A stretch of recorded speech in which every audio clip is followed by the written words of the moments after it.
नमस्कार, आर्य न्यूज देख रहे हैं आप। मैं हूं आपके साथ पल्लवी सिंह।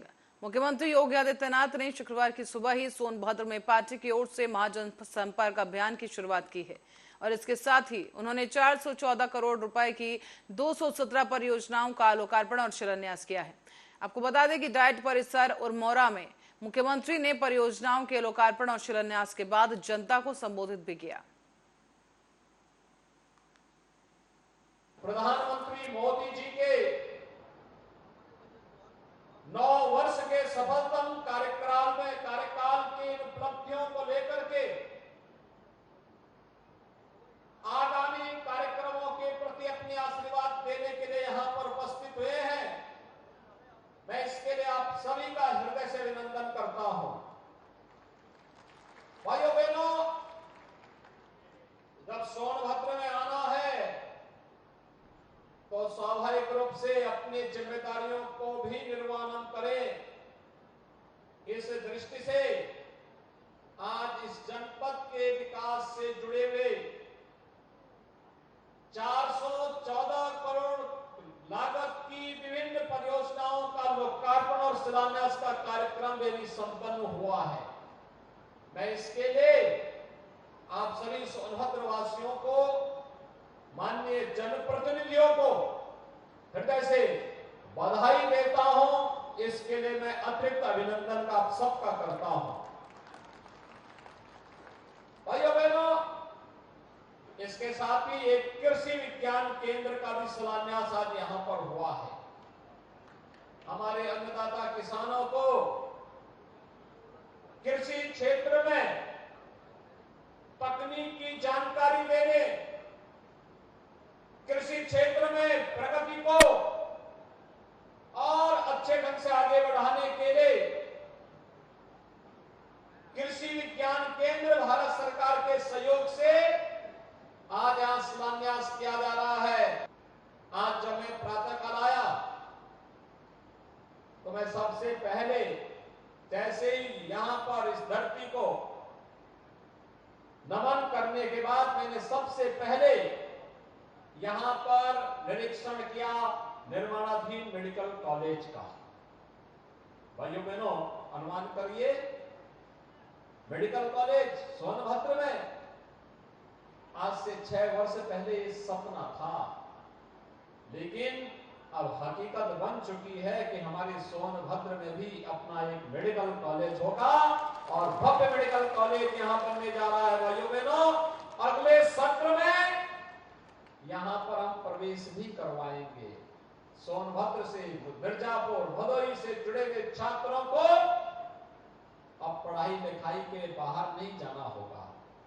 मेडिकल की परीक्षा अगर उन्हें पढ़ाई करनी है, उस प्रकार के डॉक्टर भी होंगे, चिकित्सक भी होंगे, नर्सिंग स्टाफ भी होगा, पैरामेडिक्स भी होगा, हजारों लोगों को नौकरी भी लगेगी और नौजवानों को, हमारे नवयुवकों को यहां पर मेडिकल की पढ़ाई करने का एक अवसर भी प्राप्त होगा। यह भी प्रधानमंत्री मोदी जी की परिकल्पना का रूप है, जिन्होंने कहा था 1 डिस्ट्रिक्ट 1 मेडिकल कॉलेज के सपने को साकार करिए। आज उत्तर प्रदेश उस सपने को साकार कर रहा है। तकनीकी दृष्टि से सक्षम यहाँ के बेसिक शिक्षा परिषद के स्कूलों को बनाया गया है या बनाया जा रहा है।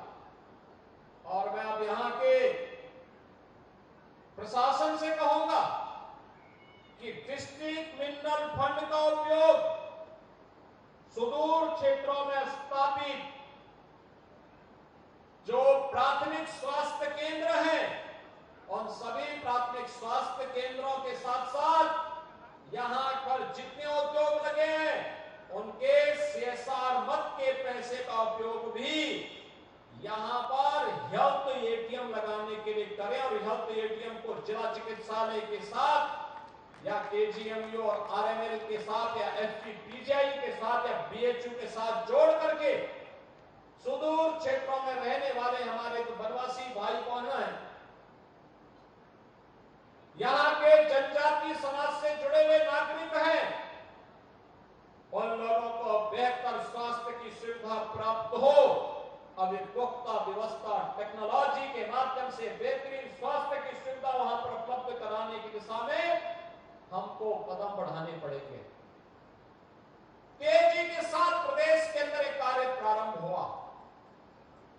भाइयों बहनों, आज से 6 वर्ष पहले तक एक सपना था, क्या सोनभद्र और मिर्जापुर में भी पीने के लिए शुद्ध पेयजल मिल पाएगा?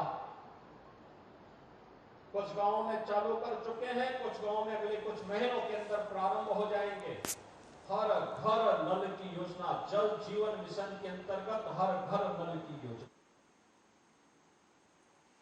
छत्तीसगढ़ के मुख्यमंत्री भूपेश बघेल ने बीजेपी पर निशाना साधते हुए कहा है कि जिस तरीके से भाजपा के नेता हथियार डाल चुके हैं, कहीं जाते भी हैं तो लोग उन्हें सुनते नहीं हैं और ना वो लोग को सुन पाते हैं। इस दौरान उन्होंने और क्या कुछ कहा है वो आपको सुनाएंगे। देखिए, प्रदेश के नेता हथियार डाल दिए, वो कहीं दौरा नहीं कर रहे हैं और जाते भी हैं तो भीड़ भी नहीं आती, न कार्यकर्ता जुटते, और इस कारण से वो माथुर सहित तमाम केंद्रीय नेता, अभी एक केंद्रीय मंत्री गए थे, वो कुछ भड़काने की कोशिश कर रहे थे, आग लगाने की कोशिश कर रहे थे, लेकिन सफलता नहीं मिलेगी छत्तीसगढ़। अभी जितने भी आप यूनिवर्सिटी बस्तर किसके नाम से, महेंद्र कर्मा जी के नाम से, शहीद महेंद्र कर्मा के नाम से। रायगढ़ यूनिवर्सिटी किसके नाम से, शहीद नंद कुमार पटेल के नाम से। सांकरा में भी हमने खोला महात्मा गांधी के नाम से 85 वर्षगांठ के अवसर पर। मेडिकल कॉलेज किसके नाम से, सरगुजा, वहाँ जो राजमाता थी उसके नाम से। यहाँ बिसाहू दास महंत जी के नाम से कोरबा में। कितने नाम गिनाऊं मैं? एक नाम कहीं आ गया तो भारतीय जनता पार्टी के पूरे शरीर में, उनके नेताओं के शरीर में पूरा पता नहीं आग फूक जाता है। उसके नाम लेते ही सबका एंटीना सक्रिय हो जाता है। बहुत तकलीफ है। कुल मिला के शराब भी तो नशा का हिस्सा है और उससे ज़्यादा खतरनाक सूखा नशा है। तो यदि सभी नशा के खिलाफ यदि अभियान छोड़े और एक वातावरण बने तो शराबबंदी भी हो सकता है और नशा मुक्ति भी हो सकता है। तो नशा मुक्ति के अंदर में शराब भी है, गांजा भी है, पता नहीं और सूखा नशा में क्या क्या और आते हैं वो भी है, गुड़ाखू है, तम्बाकू है, सिगरेट है, ये सब चीज़ें हैं। पहलवान साक्षी मलिक ने पहलवानों के शोषण मामले में दिल्ली पुलिस की चार्जशीट दायर करने के मामले पर अपनी प्रतिक्रिया दी है। साक्षी मलिक ने कहा कि हमारी लीगल टीम के पास 1 से 2 दिन में चार्जशीट आ जाएगी और फिर हमें पता चल जाएगा कि क्या क्या धाराएं लगाई गई हैं। आंदोलन आगे जारी रहेगा या नहीं, ये चार्जशीट देखने के बाद तय किया जाएगा।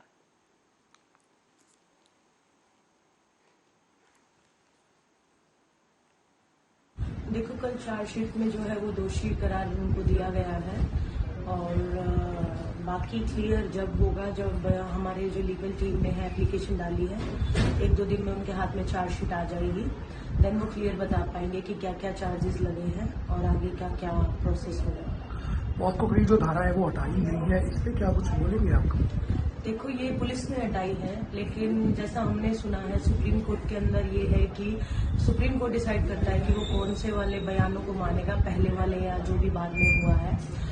और रही बात उसकी, वो तो काफी दिन से हम बता ही रहे हैं कि उसका जो फादर है उनकी पूरी फैमिली के ऊपर बहुत ज्यादा प्रेशर है। उन्होंने एक इंटरव्यू में बोला भी है कि मैं डिप्रेशन में हूँ, दबाव में हूँ।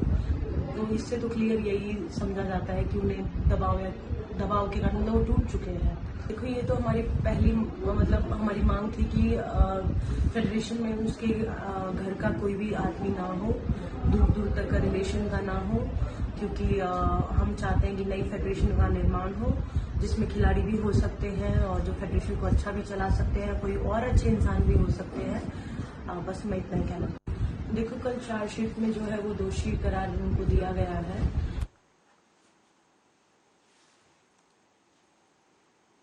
और वैज्ञानिक आईएमडी मनोरमा महंतो की तरफ से गुजरात में आए बिपरजॉय चक्रवात के बारे में जानकारी दी गई है। उनका ये कहना है कि चक्रवात की तीव्रता कम हुई है और इससे कारण कच्छ में भारी बारिश हो सकती है। द्वारका, जामनगर, मोरबी में भी भारी से अति बारिश होने की संभावना है। पोरबंदर और राजकोट समेत कई इलाके ऐसे हैं जहां भारी बारिश हो सकती है। पूरे गुजरात में बारिश होने की संभावना जारी है और कल कच्छ, पाटन और महासाना, बनासकांठा में भी अति भारी बारिश हो सकती है। अभी जो साइक्लोन बिपरजॉय अभी जो सुबह था वेरी सीवियर साइक्लोनिक स्टॉर्म, अभी साइक्लोनिक स्टॉर्म में परिवर्तन हुआ है, उसका इंटेंसिटी कम हुआ है और शाम तक डीप डिप्रेशन होने का संभावना है। शाम तक फर्दर इंटेंसिटी उसका घटने का संभावना है, लेकिन वो उसका जो पाथ है नॉर्थ ईस्टवर्ड मूवमेंट है, अभी भी कच्छ का ऊपर है और आगे जाके डिप्रेशन होते होते Kutch adjoining north Gujarat region लगभग होने का संभावना है। इसका कारण से बारिश सौराष्ट्र कच्छ डिस्ट्रिक्ट के लिए भारी से अति भारी कुछ जगहों में और कहीं कहीं जगहों में एक्सट्रीमली हेवी रेन होने का संभावना है। उसका साथ साथ बानसकांडा पाटन में भी एक्सट्रीमली हेवी रेन होने का संभावना है। और उन्हेल से खबर है जहां मानवता को शर्मसार करने की खबर सामने आई है। एक नेत्रहीन महिला के साथ 4 युवकों ने सामूहिक रेप किया है और साथ ही पुलिस ने महिला की शिकायत पर अब FIR दर्ज कर ली है। बताया गया कि आरोपियों की तलाश जारी है।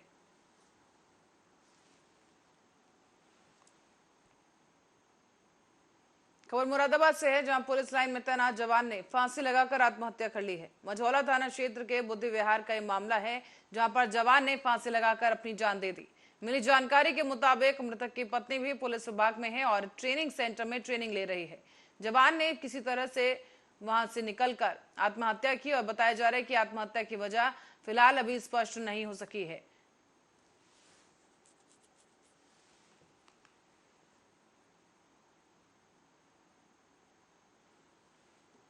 बुलंदशहर में एक भतीजे ने जमीन के लालच में आकर अपने ही चाचा की जान ले ली है। पूरी घटना है थाना छतारी के रुस्तमगढ़ी गांव की, जहां पर राहुल नाम का ये शख्स जमीन के लालच के चलते उसने अपने सगे चाचा की हत्या कर दी है। उसके बाद उनके हाथ पैर बांधकर शव को खेत में फेंक दिया। हत्या का खुलासा करते हुए पुलिस ने आरोपी भतीजे को आला कत्ल के साथ गिरफ्तार कर लिया है।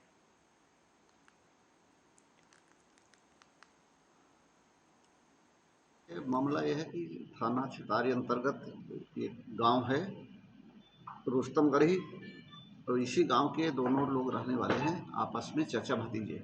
मृतक चाचा है और ये जो अभियुक्त है जो वादी बना था ये भतीजा है। मृतक की शादी हुई नहीं थी और उसके बीवी बच्चे नहीं थे। दोनों ही लोग एक दूसरे के ट्रैक्टर पे सीमेंट ढोने का किराए का ये काम करते थे। भतीजा ड्राइवर के रूप में काम करता था और चाचा उसमें हेल्पर के रूप में। कुछ काफ़ी समय के बाद इनको भतीजे ने उसको लगा होगा कि मेरे पास ट्रैक्टर नहीं है और चाचा से कहा होगा, रुपए पैसे की बात की होगी, ट्रैक्टर दिलवा दीजिए। तो चाचा ने वो ट्रैक्टर दिलवाने से उसको मना कर दिया, पैसे नहीं दिए उसको, और इस दोनों में मनमुटाव रहा। भतीजे ने फिर जब इसको जानकारी हुई कि चाचा हमको तो ट्रैक्टर नहीं दे रहे हैं और चुपके से इस ज़मीन का कहीं सौदा कर रहे हैं, तो ये जो रात की घटना है, चाचा सीमेंट लदी हुई ट्राली पे सो रहा था, उसी समय भतीजा आता है और उसके साथ मारपीट करता है, मार देता है और पीछे की तरफ चरी का खेत है वहाँ ले जाके डाल देता है। ये कोतवाली छतारी पुलिस ने एक बड़ा खुलासा करते हुए चाचा के हत्यारोपी भतीजे को गिरफ्तार किया है। बीते 2 दिन पहले भतीजे ने अपने चाचा की हत्या कर दी थी। जमीन के लालच में चाचा को गला दबाकर गमजे से मार दिया गया था, जिसका छतारी पुलिस ने खुलासा कर दिया है और मौके से आला कत्ल गमछा भी बरामद कर लिया गया है। SP आर्य ने प्रेस वार्ता करते हुए बताया है कि पकड़ा गया आरोपी जमीन के लालच में अपने चाचा की हत्या कर चुका था, जिसको आगे कार्रवाई करते हुए जेल भेजा जा रहा है। कैमरा पर्सन फैजान के साथ मैं इमरान सैफी, आर्या न्यूज। मिर्जापुर में नगर वैसे तो जिला और विंध्याचल मंडल का मुख्यालय है, लेकिन शहर की हर सड़क सीवर और पेयजल के नाम पर खोदे जाने से उसकी हालत बेहद खराब है। लिहाजा आए दिन लोगों को परेशानियों का सामना करना पड़ रहा है। मिर्जापुर नगर की तमाम सड़कों को अमृत जल योजना और सीवर ट्रीटमेंट प्लांट के नाम पर 2 बार खुदाई करके वहां पर पाइपलाइन डाली जा रही है। बारी बारी से सड़क की खुदाई जारी है और फिर उन्हें मिट्टी के ढेर के साथ जस का तस छोड़ दिया जा रहा है। शहर के लगभग हर सड़क को खोद दिया गया है और यहाँ पर आपको बता दें कि लोगों को खासा समस्याओं का सामना करना पड़ रहा है।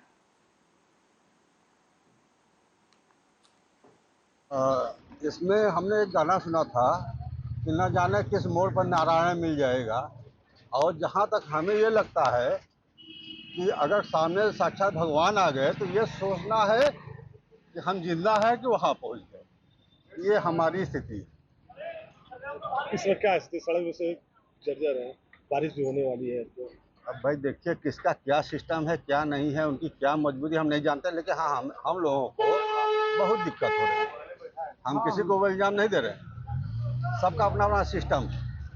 लेकिन अब जरूरी नहीं है कि हर जगह आप खोद दीजिए, एक जगह खोदिए दूसरी जगह काम करिए, उसको तो पूरा करते जाइए। सिस्टम ये होता है, ये नहीं कि आप हर जगह खोद दिए हैं। और मिर्जापुर के जर्जर हो चुकी शास्त्री सेतु पुल हर साल होता है यहाँ पर करोड़ों का काम, लेकिन आज तक ये पुल ठीक से संचालित नहीं हो सका है। बताया जा रहा है कि साल 2020 में तीसरी बार करोड़ का टेंडर हुआ है, लेकिन कहा जा रहा है कि 7 करोड़ 48 लाख में इस टेंडर की जो मरम्मत है, जो पुल है उसकी मरम्मत इस बार भी की जाएगी और इसका टेंडर मुंबई की एक कंपनी को दिया गया है। 4 से 5 महीने में शास्त्री सेतु की मरम्मत का काम शुरू होगा, लेकिन उस दौरान भारी वाहनों का आवागमन जो है फिलहाल के लिए बंद कर दिया गया है और आवागमन एक बार फिर से मरम्मत के बाद शुरू किया जाएगा। लेकिन आपको बता दें कि दुधी के लुम्बानी मार्ग को जोड़ने वाला ये शास्त्री सेतु पुल 9 महीने से भारी वाहनों के लिए बंद है और हर बार मरम्मत के बाद इंजीनियरों की जो टीम है पुल के सही होने का क्लियरेंस देती है, लेकिन हर साल भर भी पुल नहीं चल पाता है।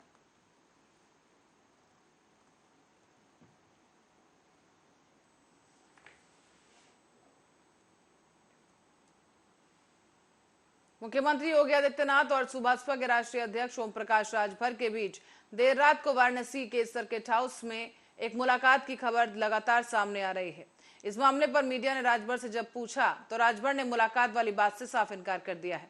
कहा गया कि इस बारे में वो कुछ भी नहीं कहना चाहते। तो उस उद्देश्य से हम दूरी कम करने की नीयत से मैं कल यहाँ सर्किट हाउस आया तो देखा कि सिक्योरिटी बहुत यहाँ लगी थी, तो हमने पूछा कि क्या बात है, तो पता लगा मुख्यमंत्री जी भी आ रहे हैं। बस इतनी सी बात है, ना हमारी मुख्यमंत्री जी से मुलाकात है ना कोई बात है। आधे घंटे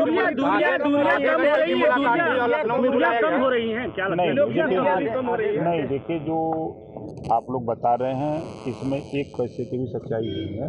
हमारी उनकी मुलाकात ही नहीं हुई तो फिर आधे घंटे और 10 मिनट की बात का कहा जाए। अरुण राजभर ने कंफर्म किया कि 25 मिनट मुलाकात हुई है, 25 मिनट रात में मुलाकात हुई। आपकी मुस्कुराहट कुछ कह रही है। क्या निकला ये तो बताइए, औपचारिक चर्चा से क्या निकला? हमारी उनकी कोई मुलाकात नहीं। आप तो बेटे लगातार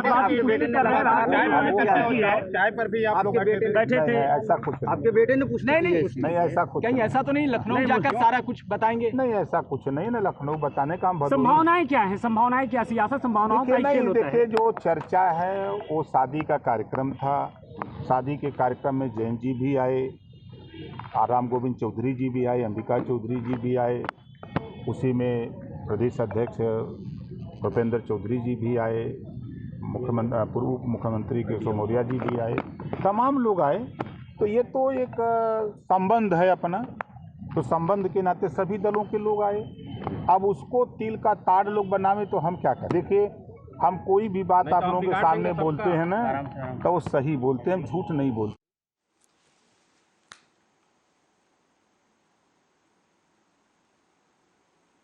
मुरादाबाद के कुंद्रकी में पिछले दिनों सीएचसी प्रभारी अमित सक्सेना के ऊपर एक आशा ने अभद्रता का आरोप लगाया, तो वहीं इस खबर को आर्या न्यूज ने दोनों पक्षों की राय जानकर प्रमुखता के साथ दिखाया। बता दें कि सीएचसी प्रभारी ने जच्चा बच्चा केंद्र और झोला छाप डॉक्टरों का जिक्र किया। उनका यह कहना था कि उनके यहाँ पर तैनात आशाओं के द्वारा प्राइवेट जगह डिलीवरी कराई जाती है। तो वहीं इस मामले को आर्या न्यूज की तरफ से विस्तार से दिखाया गया और अब इस खबर का असर देखने को मिला है। बता दें आपको कि बड़ी कार्रवाई सामने आई है। नए आए हुए सीएमओ ने जच्चा बच्चा केंद्र और झोला छाप डॉक्टरों के खिलाफ कार्रवाई करते हुए छापेमारी की है। इस दौरान कुछ झोला छाप डॉक्टरों को उनके अस्पतालों पर ताला लगाकर सील कर दिया गया।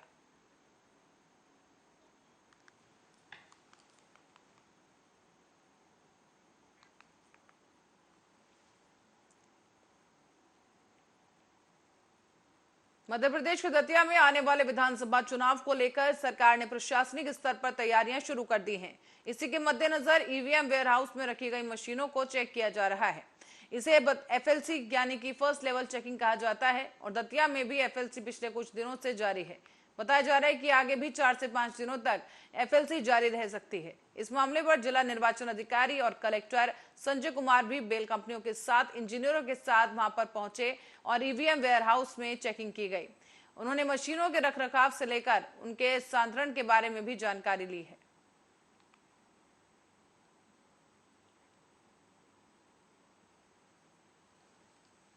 और झारखंड के मुख्यमंत्री हेमंत सोरेन ने बृहस्पतिवार को अधिकारियों को सख्त निर्देश दिए और राज्य में अपराध नियंत्रण में किसी तरह की ढिलाई बर्दाश्त नहीं करने की साफ हिदायत दी है। बैठक के दौरान सीएम सोरेन ने अधिकारियों के साथ बात करते हुए हत्या, डकैती, जबरन वसूली, चोरी, साइबर अपराध, महिलाओं के खिलाफ हिंसा, ST उत्पीड़न, अपहरण जैसे तमाम अपराधों के बारे में विस्तृत चर्चा की और ऐसे आपराधिक धाराओं में दर्ज मामलों का विश्लेषण करने को कहा। अपराध के मुख्य कारण का पता लगाने पर भी चर्चा की गई है। ये सभी चीजें आप लोग को आधिकारिक रूप से बता दिया जाएगा, लेकिन आज कुल मिला जुला करके पूरे राज्य की विधि व्यवस्था, क्राइम को लेकर हम लोगों ने लंबी चर्चा की है और सभी जिलों की रिपोर्ट ली गई है और राज्य में किसी भी तरीके का कोई उन्माद और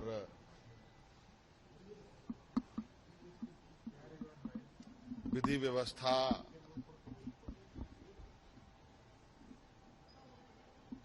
बिल्कुल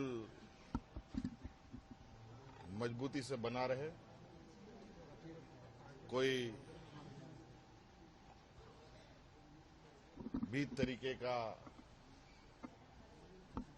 गलत काम बिल्कुल सरकार बर्दाश्त नहीं करेगी और जहां जिस चीजों की जरूरत है, किसी चीजों की कमी है, सभी जिले इसकी जानकारी सरकार को दे, उन सब चीजों को उपलब्ध कराया जाएगा। क्योंकि आज नए नए तकनीकों का अपराधों में उपयोग किया जा रहा है। ये सभी चीजें आप लोग